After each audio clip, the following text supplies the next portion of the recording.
Good afternoon, everyone, and welcome to our today's office hour on California's BEAD Subgrantee selection process. My name is Adi Shagi, and I serve as a program and project supervisor for the BEAD program here at the California Public Utilities Commission, CPUC.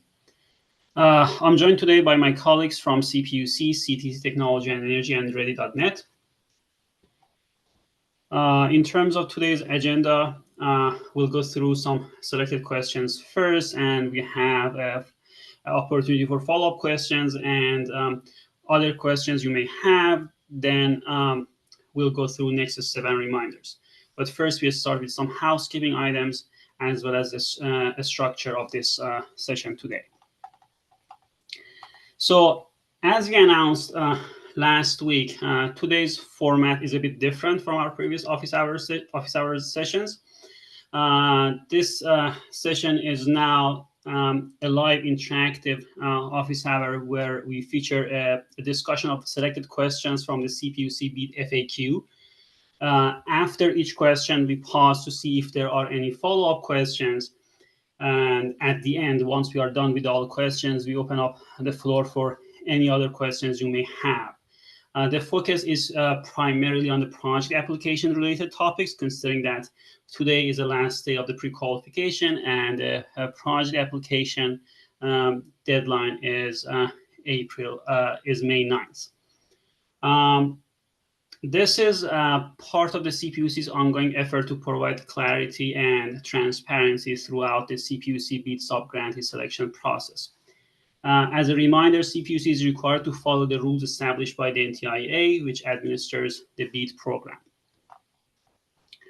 As I mentioned, the questions that we go through first are directly coming from the FAQ document. We reference those on the slides. For the questions that you ask as follow-up questions or at the end when we have more general question, the same format as our previous office hours, we will capture those and include those questions in our FAQ document. This session is also being recorded, and the recording will be posted on our website. As I mentioned, today, May 1st, is the last day of the pre-qualification application, and the deadline for project application is next week, May 9th. Next Friday, basically, the Friday, May 9th.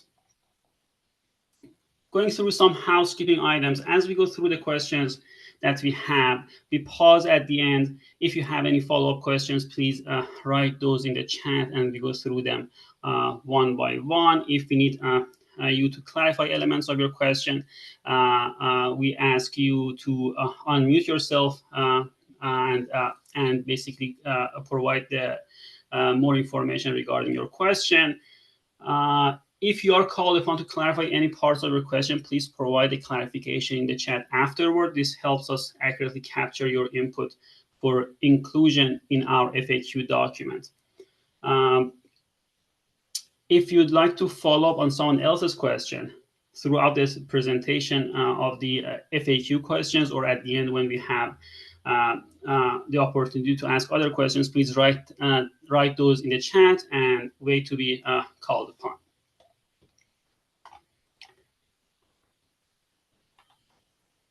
So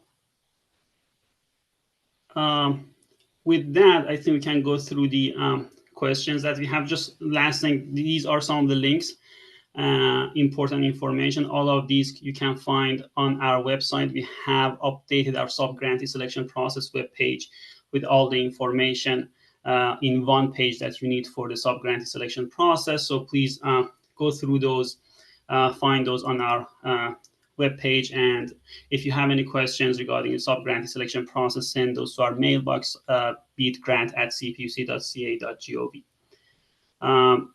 So moving on to the next slide, which is basically our first question, and I pass it to Z. Hello, everybody. Zigurif Fish, I'm Vice President for CTC Technology and Energy, and many of you have heard me before. So I'll assume my dramatic voice and start reading these.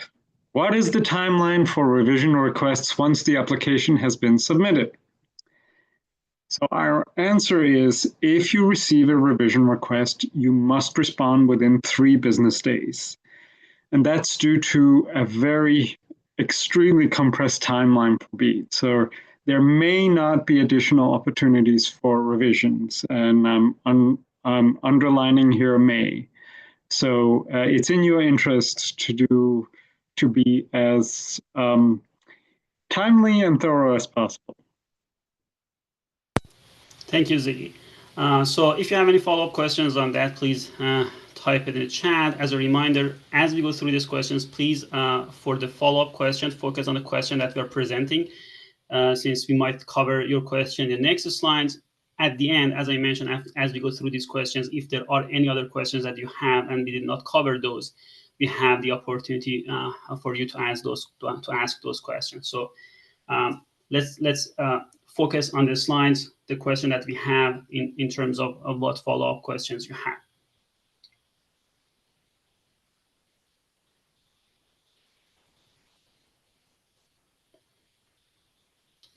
So I don't see any follow-ups. Let's move on to the next question. Right. If a BEAD project area consists of 2 adjacent census block groups, what we refer in shorthand to CBGs, and one has been designated by NTIA as high cost and is therefore exempt from the 25% minimal matching funds rule, and the other does require the minimal 25% match rule, how is that match requirement calculated?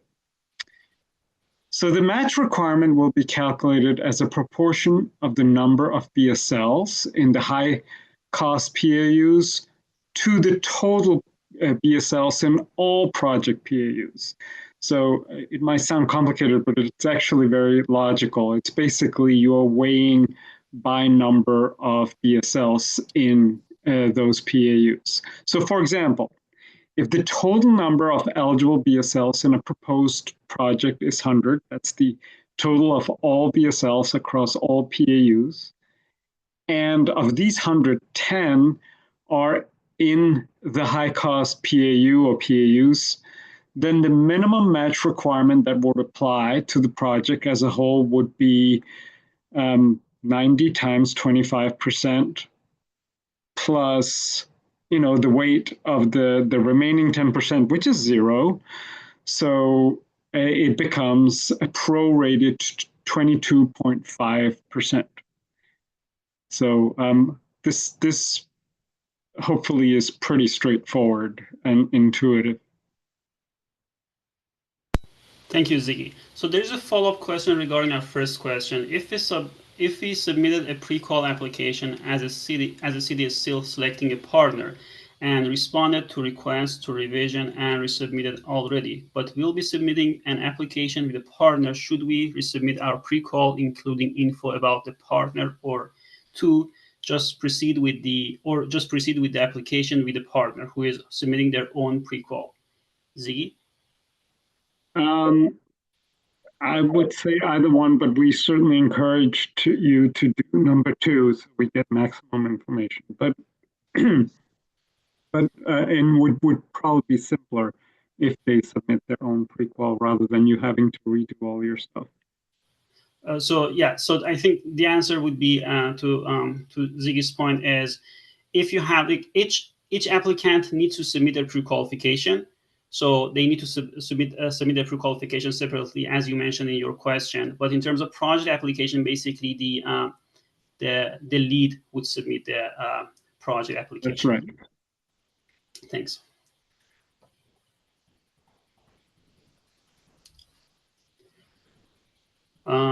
Giving it a moment to see if there are any other follow-ups regarding question 1 or 2.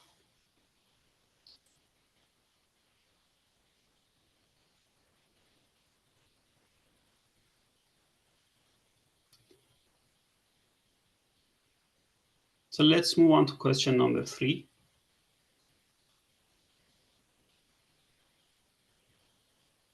So we've gotten these a few times. I know that a lot of you are very interested in this.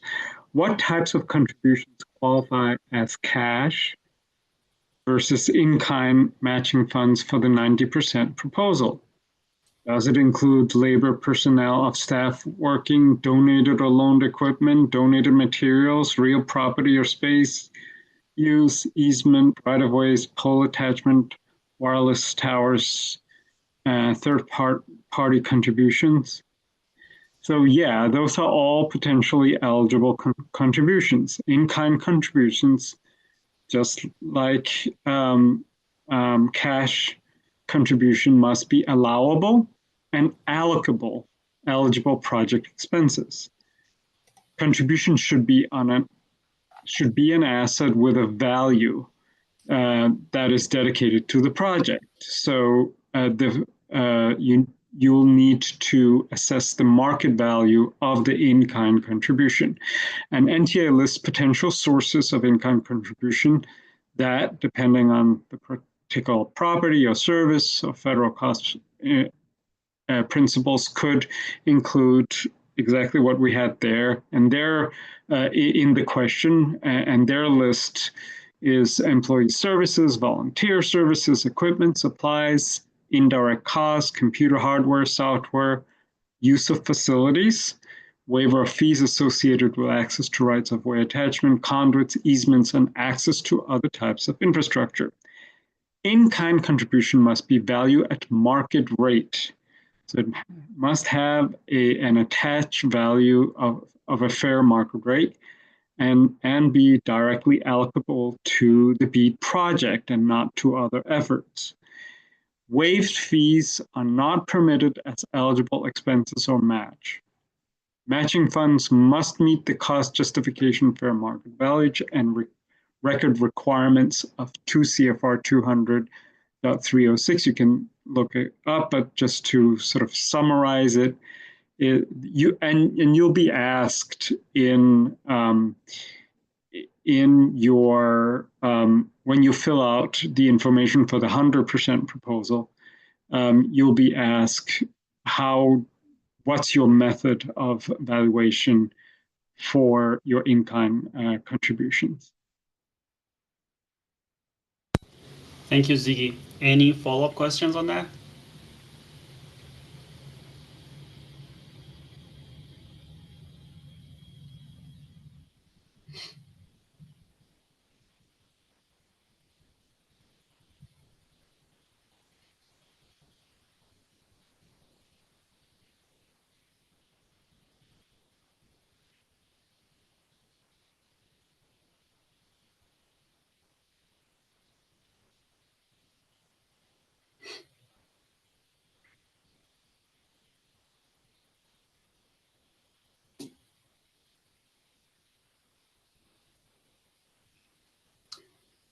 Let's move on to the next question.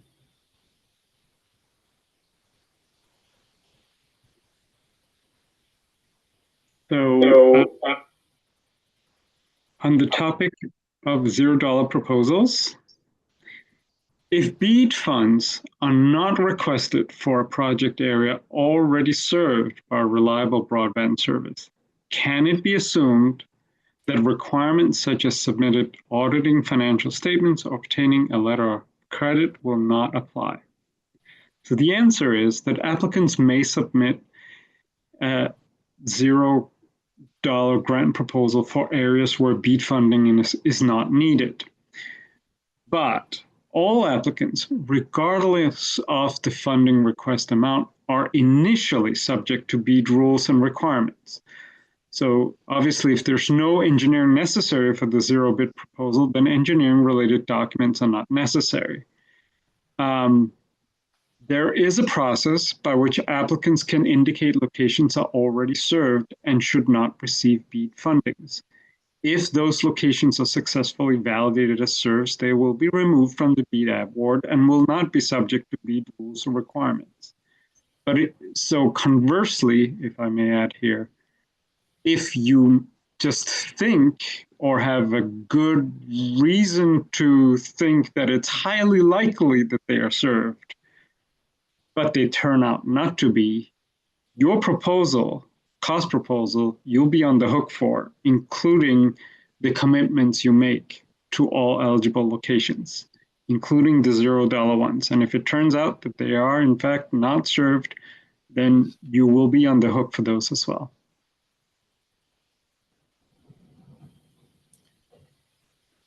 Thank you, Ziggy. Any follow-up questions?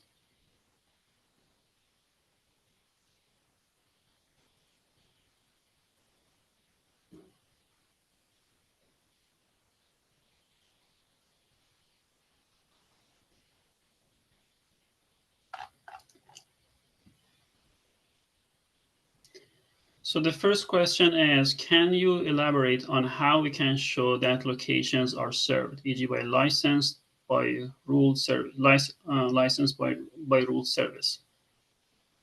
Ziki? I think we've actually answered these questions, including the method we use to refresh and update locations in our frequently asked questions. So I'd rather skip that now and just refer to the frequently asked questions. I can take the next one, which are what are the engineering related documents in the answer. So you'll see that in the application guide, you're supposed to upload a network diagram and a variety of other things. Obviously, a detailed cost proposal, which, that's all going to be zeros if there are $0 attached to all the locations. It may be more likely that you have a proposal where a subset of locations you assign a $0 value to internally when you calculate your cost. So it's not all the locations that would be removed, and your project reflects that. And it may therefore be that your design drawings reflect that understanding. Thank you, Ziggy. And my colleague posted the latest FAQ, the link to the latest FAQ for your question about these two. Basically, you can find related questions in the document.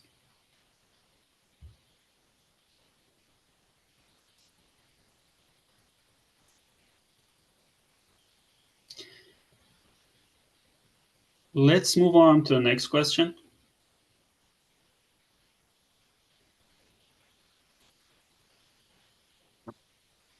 Enforceable commitments. What should an applicant do if the CPUC map does not take into account an enforceable commitment for locations in an applicant's project areas?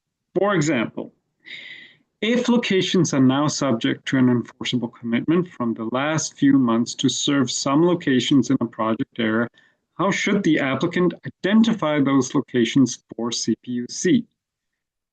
So the CPU's data for eligible BEAD locations is based on the results from the BEAD challenge process. By the way, this answer partially answers the previous one too. So, but it's based on the results from the BEAD challenge process and reflects enforceable commitments as of a specific point in time, namely September 26, 2024 for state enforceable commitments and October 1st, 2024 for federally enforceable commitments.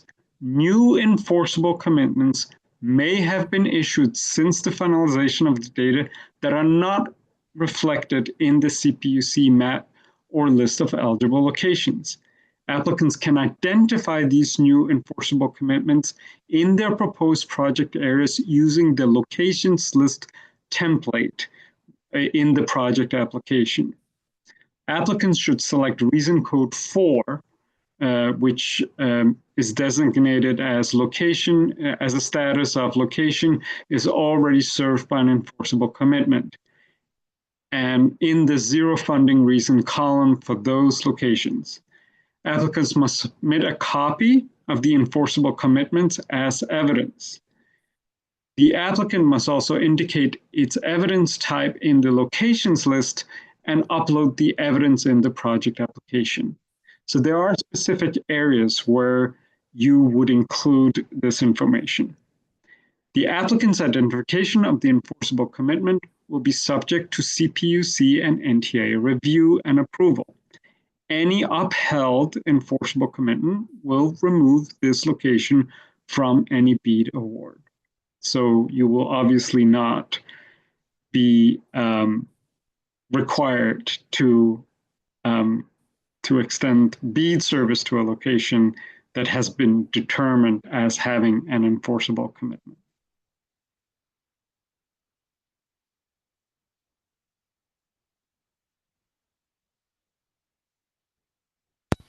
Thank you, Ziggy.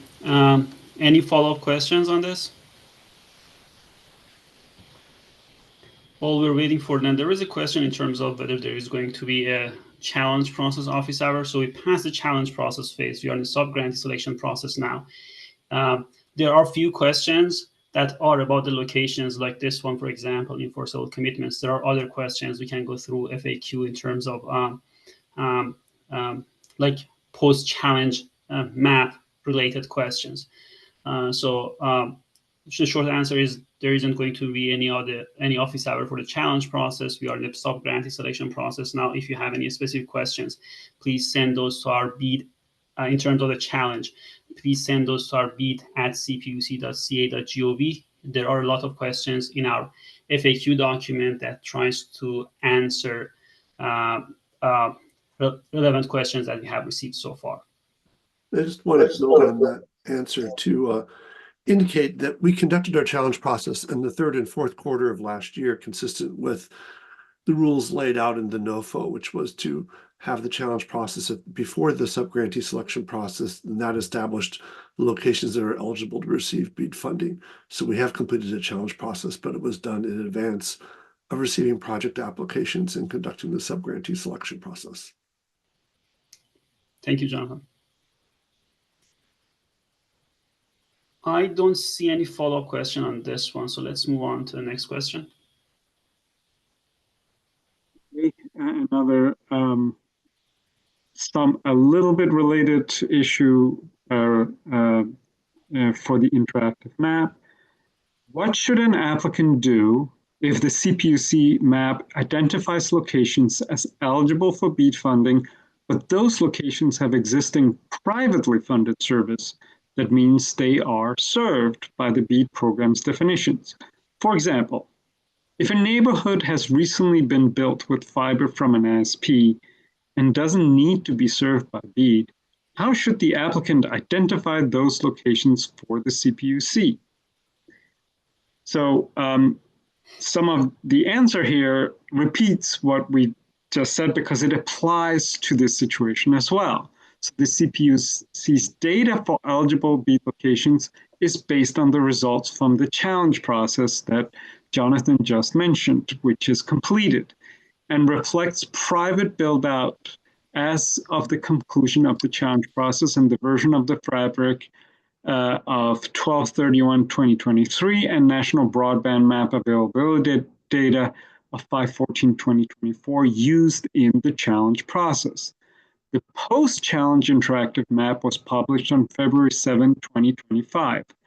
As a result, some privately funded networks may have been built that are not reflected in the CPUC's map or list of eligible locations, similarly to the situation of enforceable commitments since the date of the publishing of the map. Applicants can identify locations served by their own privately funded network in their proposed project areas using the location list template, the one we mentioned before, in the project applications. The CPUC, however, will only consider locations identified by BEAD applicants, provided they fall within the applicant's project area. Applicants should select reason code 5. Location is already served by non-subsidized service, in other words, privately funded network, in the zero funding reason column for those locations. Now, applicants are required to provide evidence of subscription, service record, to demonstrate that location has been served by the privately funded network. The applicant must also indicate its evidence type in the locations list and upload the evidence in the project application. In other words, the same process as we had with the previous question. The applicant's identification of the service at that location will be subject to CPUC and NTIA review and approval. Any upheld privately funded location will remove this location from any BEAD award. So a parallel process to what we saw with the previous question.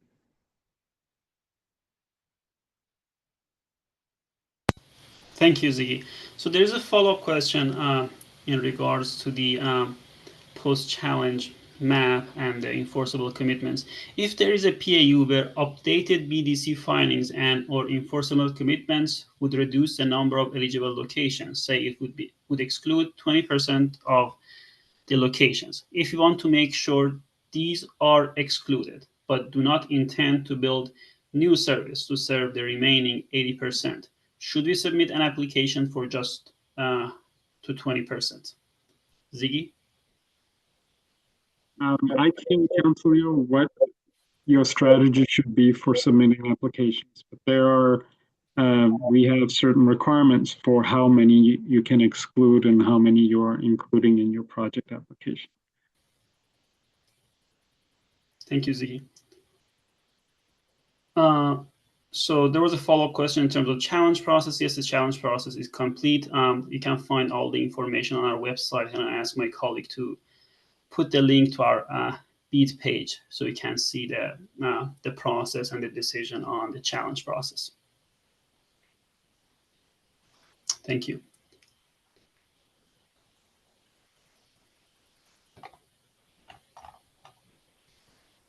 Let's move on to the next question.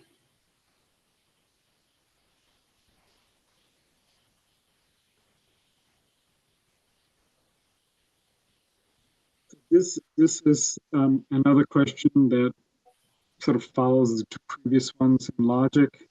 How will the CPUC update its data to make sure it's accurate before awards are made and approved by NTIA?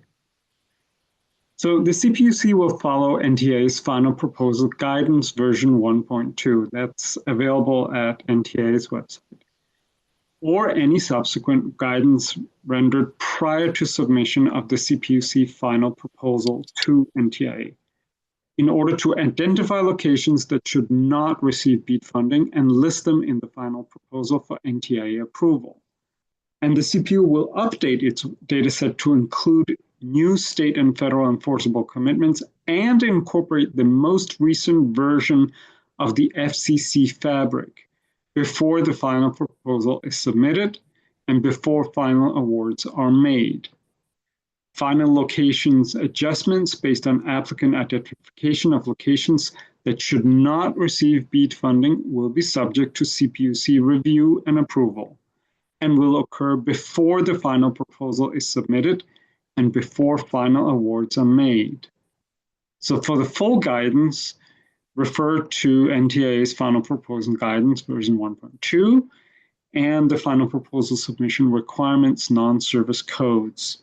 Note that the final NTIA guidance on data reconciliation during final proposal is subject to change. Regardless of the current and future requirements, obviously the objective of NTIA and the federal government is to, and of course the state of California is to avoid wasting public funds on locations that are already served.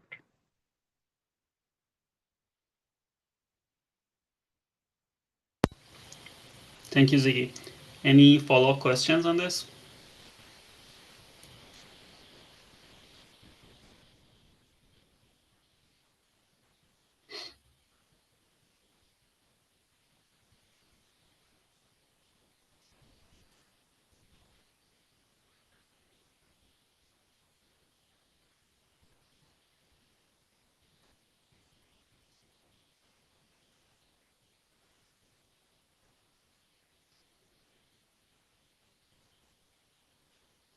So moving on to the next question.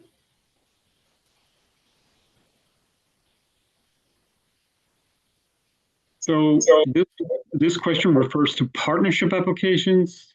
And the question is, can the lead applicant in a multi-county memorandum of understanding respond to pre-qual application questions and documentation on behalf of all participating counties, or must each county submit individually? Does this also apply for the project application? So the answer is that in a partnership, each member that is contributing capacity to the project, whether financial, technical, or operational, must submit a pre-qual application. That's because we're trying to evaluate whether you have the standing to participate in a competitive application, and we are required by NTIA to assess your capabilities across these areas. So if we don't have them, we can't assess it. So to the extent that they are contributing in those areas, they should also submit pre-qual applications. However, for the project application, only the lead applicant may submit the application. All project partners must be identified in the partnership's template in the project application. This reflects CPUC policy guidance, which requires transparency around the capacity and experience of all contributing entities.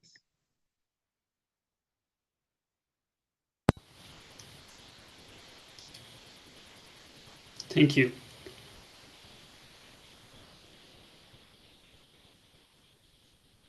Any follow-up questions on this?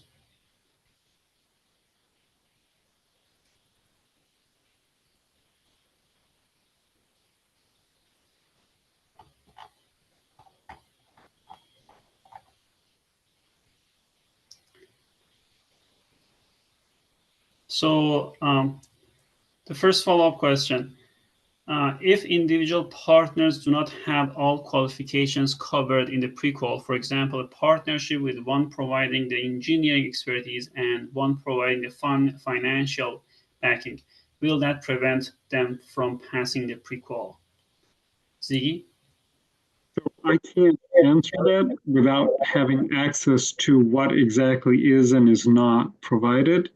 But you should provide the pre-qual information that you have and or the roadmap to having that specific capacity. So how and what you provide is what will be evaluated. We cannot evaluate what we don't have.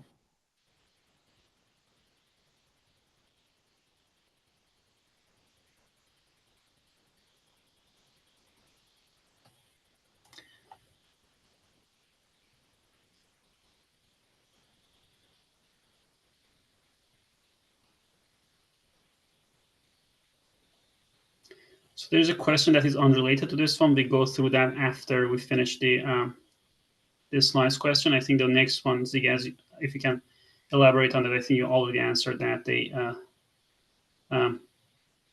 If they can refer to the other partner. Yeah, in the pre-qual, yes.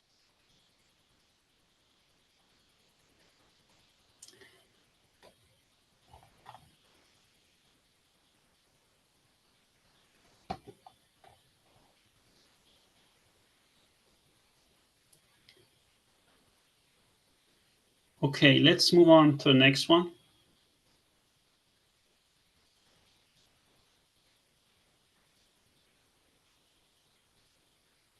How are cost-effective upgrades defined or measured when assessing whether proposed infrastructure can meet future speed and performance needs?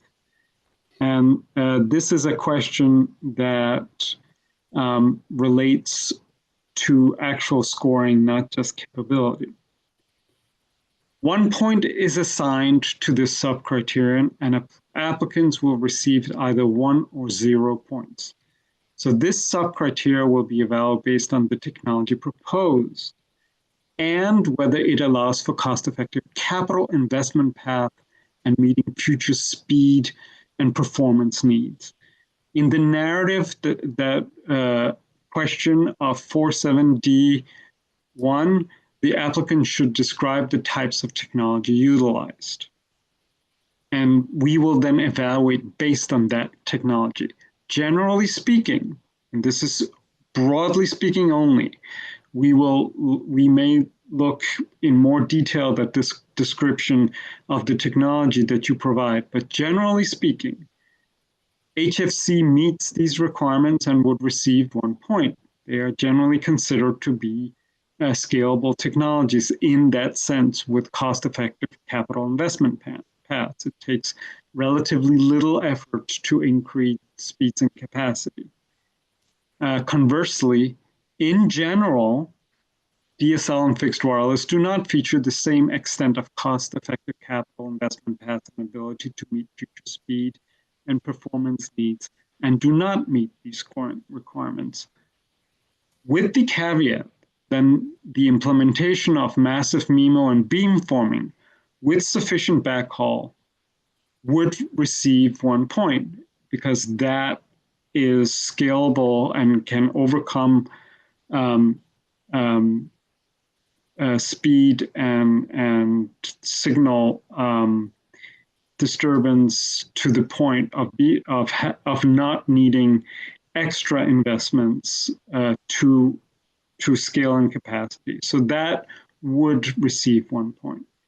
Applicants should indicate in the narrative in this question 47D1 if they will implement massive MIMO and beamforming with sufficient backhaul.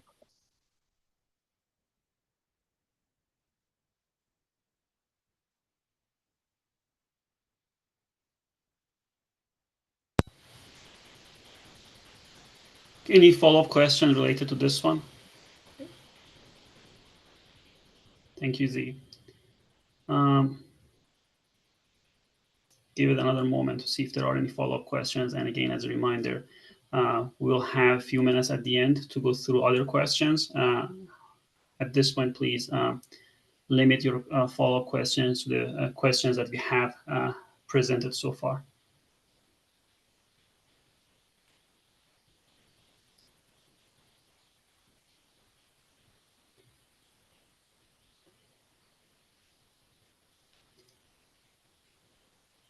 So let's move on to the next question.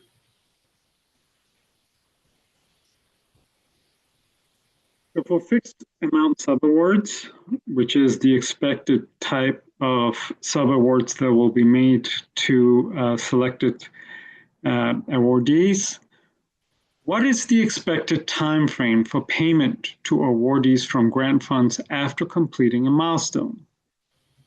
How many milestones can be set for a project? So the CPUC will issue more guidance on its plans for compliance and monitoring, including timeframes for reimbursement, following the conclusion of the subgrantee selection process. NTIA allows for states to use fixed amount subawards as a framework for reimbursement, and the CPU's PV2 states that, consistent with California's desire to avail itself of the NTIA permitted 2 CFR Part 200 exceptions, which relate to fixed amount subawards, the CPUC may provide such subgrants as fixed amount subawards. The CPUC is still determining how it could implement fixed amount subawards and will provide guidance once it has made a determination.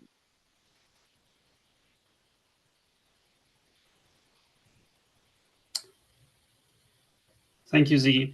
Any follow-up questions?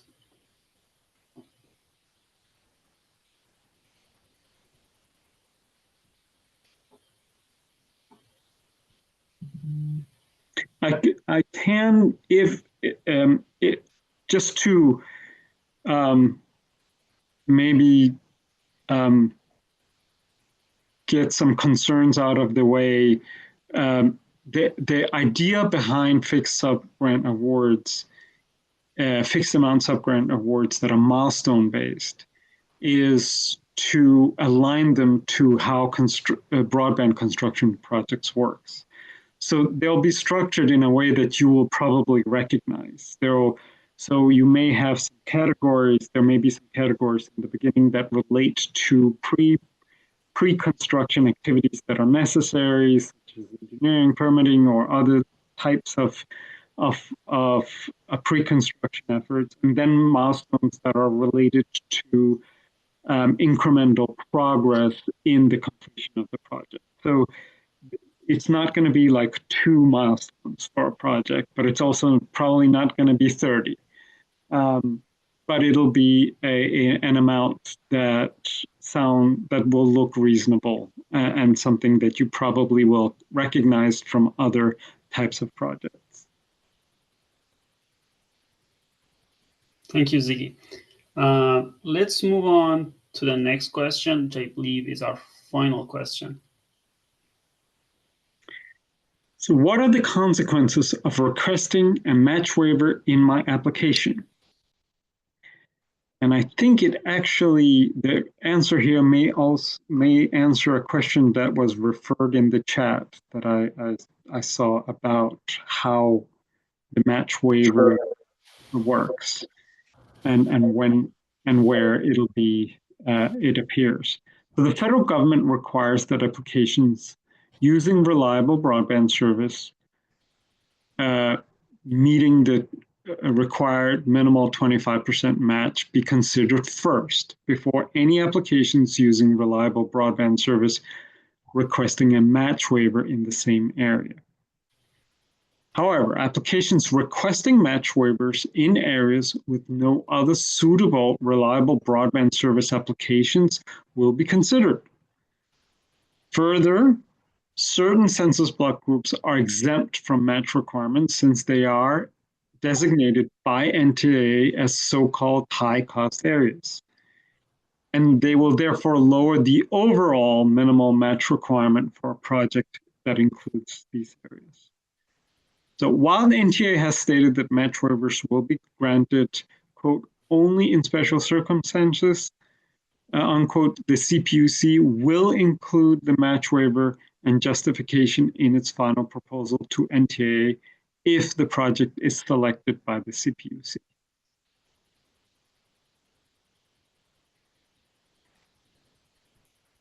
Thank you, Ziggy. So any follow-up question on this?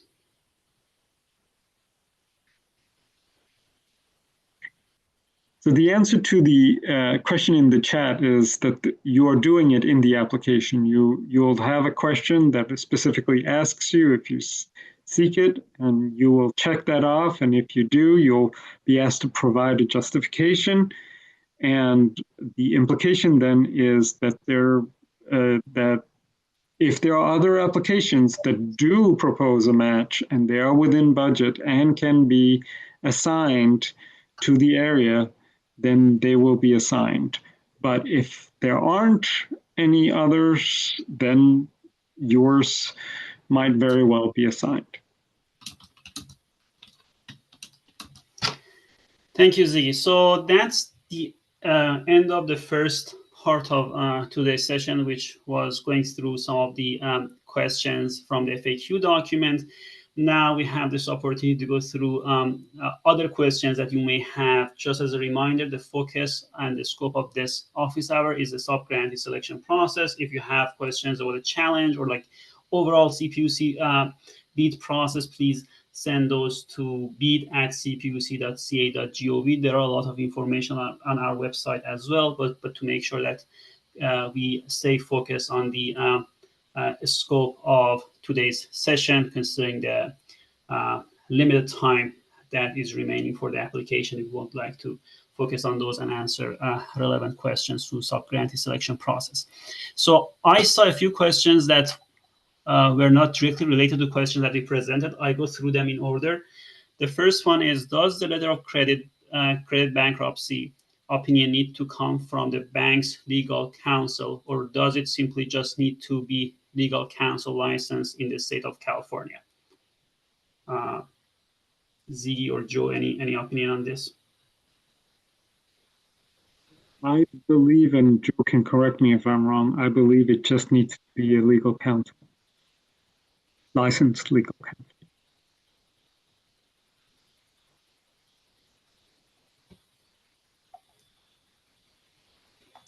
Thank you. So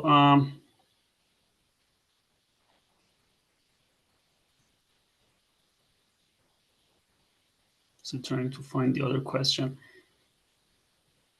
The next one that I saw was, if a project is high cost and will utilize low orbit satellites, subscription subsidies are allowed per the NTIA BEAD NOFO. Is there a limit to the number of subscription subscription subsidies, monthly dollar amount of the subsidies, or lengths of the time subsidized? Ziggy, any thought on this? I am not aware of that. I know that there is, so I'm not certain whether the question relates to eligible expenses. I know that yes, that NTA does allow for subsidies to be considered within an arrangement for satellite costs per the alternative technology guidance that came out of NTIA. But I should probably provide a clearer answer in a frequently asked question. So I'll hold off on specific answer to that.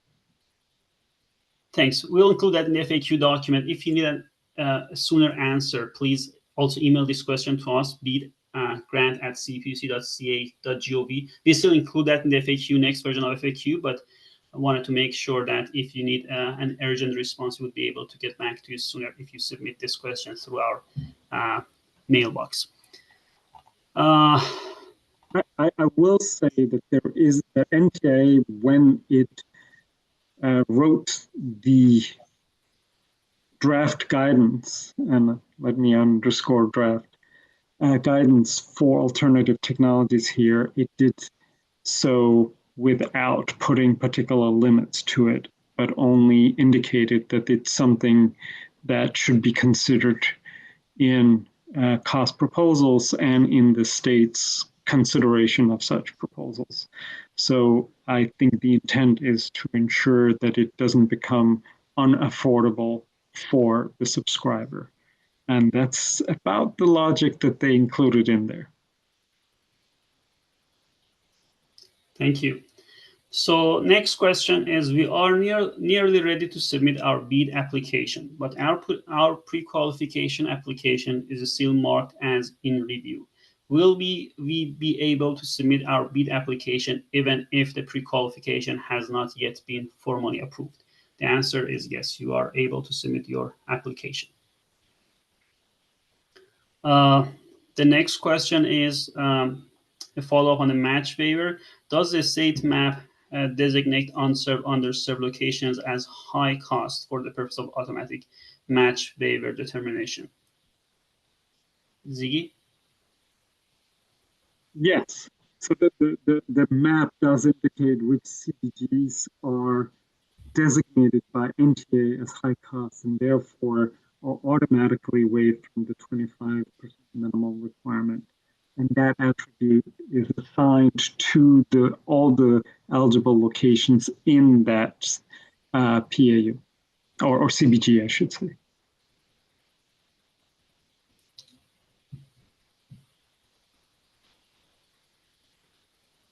Thank you.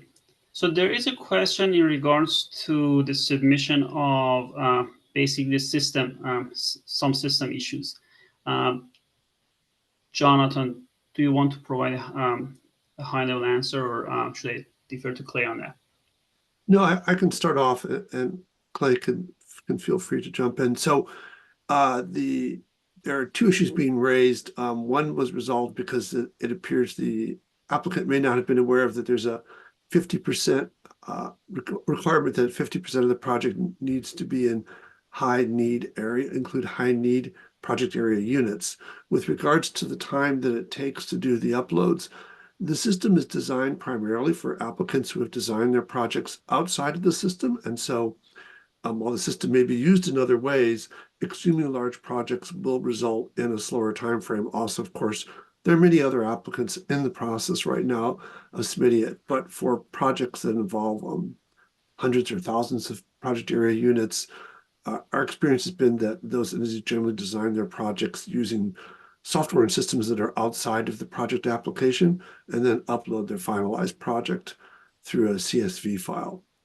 But yes, because of the extremely large nature of some projects, there may be some delays in providing updates. Thank you. Yeah. Clay, anything to add? Yeah, I was just going to say, everybody, this is Clay Woolley from Ready.net. Nice to see you all. And Jonathan, I think you covered it really well.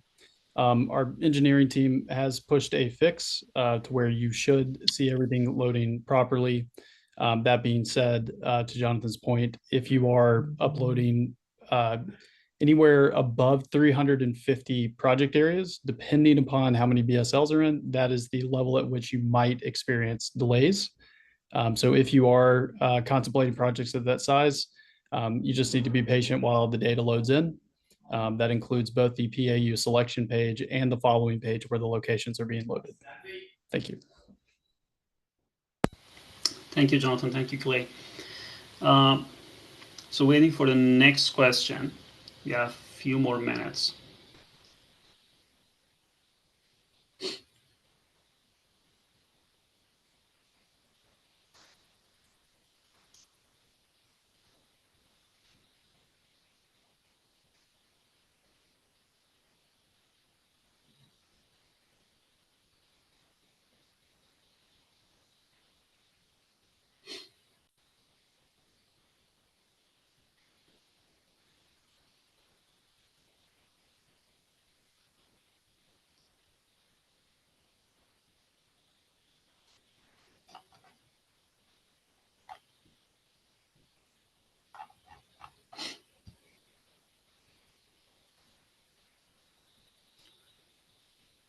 So there was, let me find the question in terms of the electrification, sorry. Or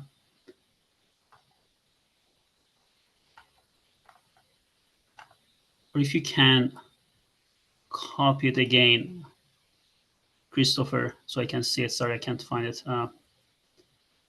through the questions.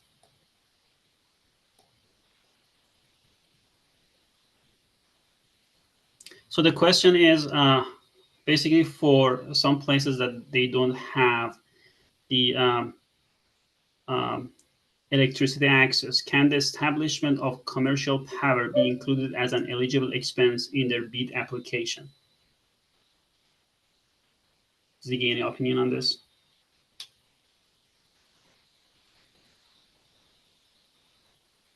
You're on mute. Yeah, so that seems to me to be an eligible expense. It's providing capacity to the project, and that is called out as an eligible expense. If you're talking about, so establishment of power would definitely be included. Paying the power bill on a monthly basis would not. That's an operational expense.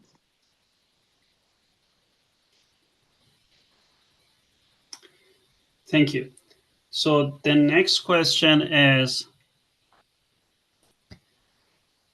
what will the format for next week's office hours? Also, when do you anticipate the next FAQ to be published? So in terms of the next FAQ, the next one is going to be published today.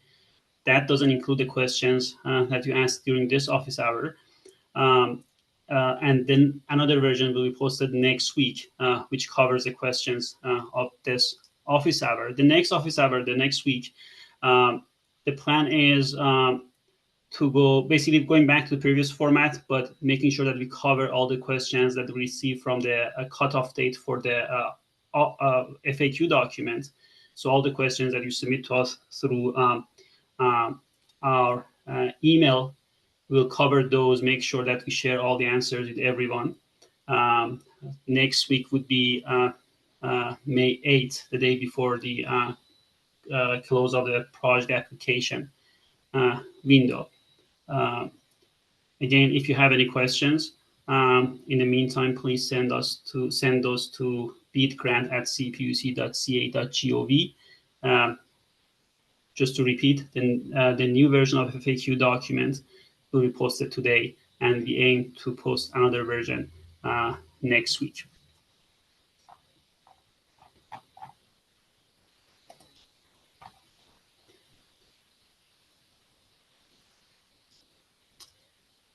Thank you. So we're almost at time. Let's go back to the slides. And a special thanks to our panelists, a special thanks to Ziggy for covering the questions in the slides. As I mentioned, there's basically I covered most of the stuff in terms of next step and reminders. We are going to have our next version of FAQ today and another version next week. If you have any questions, please submit those to beadgrant@cpuc.ca.gov. For other questions or the BEAD program in California, please email those to bead@cpuc.ca.gov. We will continue with our office hour next week. Please check our website and register there if you haven't already. The plan to answer your questions that you submit through the BEAD grant@cpuc.ca.gov is we're trying to get back to in 3 business days. Much sooner. We're trying to basically answer those daily as we understand the urgency of getting responses as we get closer to the application deadline. So again, thank you all for participation, and I hope that you have a great afternoon. Thank you.